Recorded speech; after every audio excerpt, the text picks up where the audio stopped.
I feel like it's my calling to teach. You know, I started out working at a daycare center when I was going through college, and it was, I guess, brought to my attention by my colleagues there that I should work with children instead of a degree in marketing. And so from that point on, I took their advice and I've loved it. I love learning, so learning is teaching. Teaching is learning. I love learning. I learn a lot from my students and the staff. Dad was a high school guidance counselor for 35 years, and my mom was a high school home ec. We call that family and consumer science now, but she taught that for almost 40 years.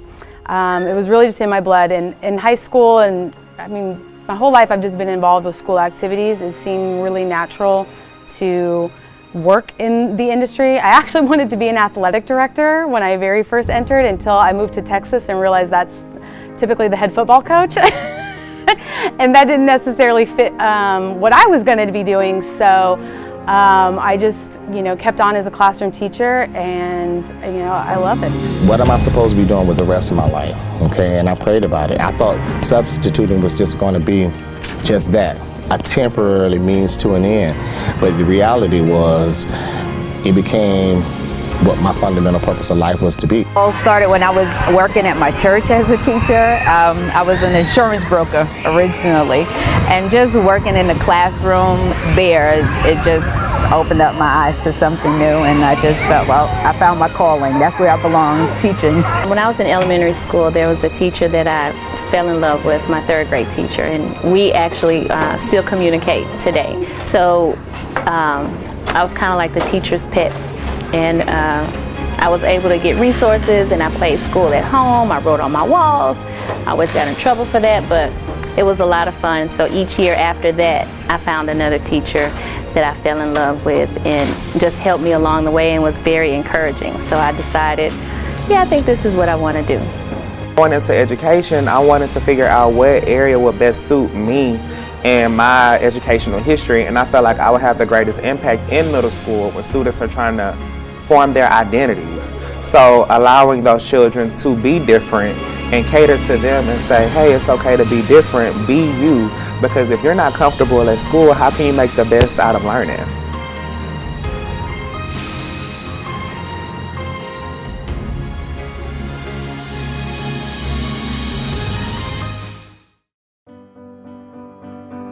Tomorrow we will have a test, okay?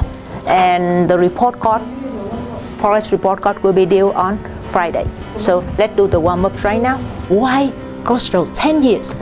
I love it. First, I don't know, but the more I learn about Crossroads, my school, the more I learn about myself, I discover myself, and I love learning from this, and I hope that we will make difference on the students' lives.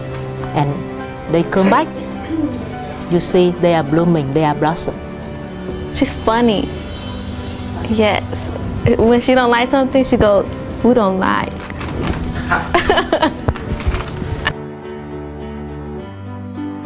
If you do not know how to solve, at least show me how you plug in, please.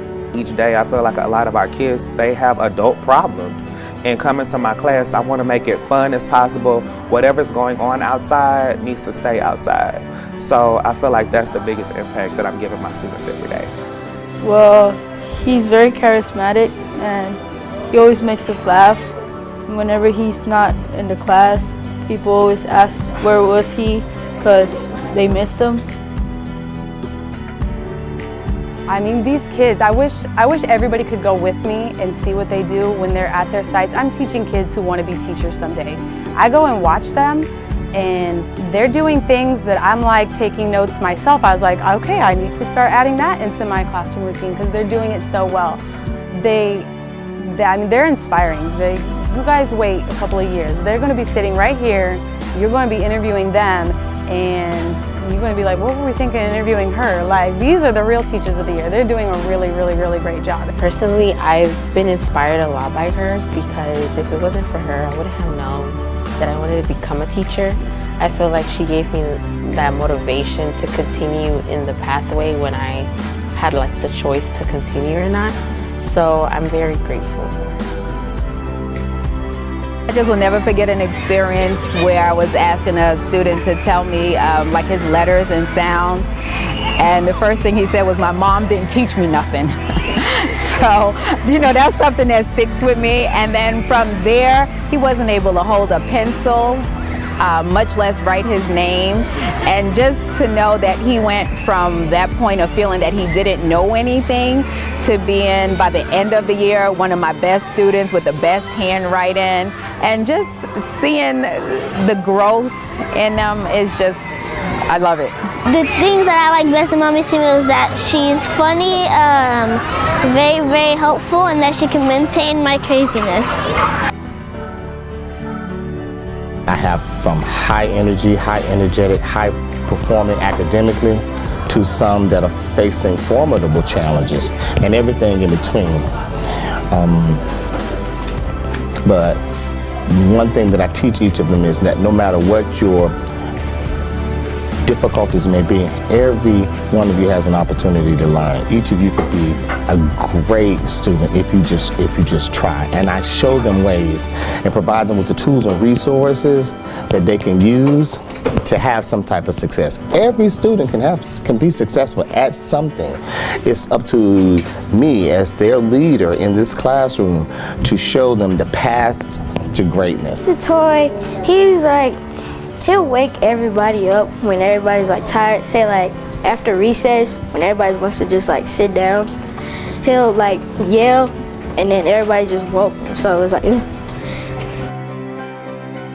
In each of my classes, I have a handful of students who I try and find out what's going on in their lives and, you know, how I can be helpful to them. We have class dojos, so I'll message them and let their parents know what's going on. Some students will message me and ask me, "Miss Smart, do we have school today? Miss Smart, I'm not coming to school today." I'm like, okay.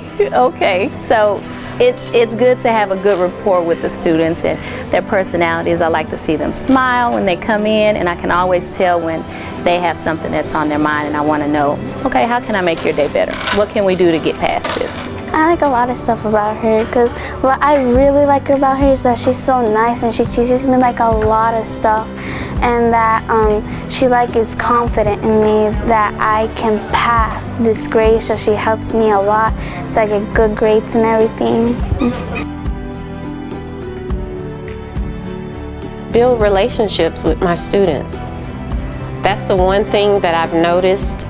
That, I mean, because I get them almost at the beginning, you know, there's pre-K, but I get them, you know, at the beginning of their educational career, and I still have students in each grade level that'll either come back and visit, or they'll email me, or I'll see them out, and they're like, "Mrs. Hill," you know, and I try, even here at Petrosky, you know, with our 3rd and 4th graders, I try my best, you know, to check on them and to make sure that, you know, they're okay, you know, and, you know, they're doing what they're supposed to do, so that they know their kindergarten teacher loves them to death. I love her because she teaches me a lot.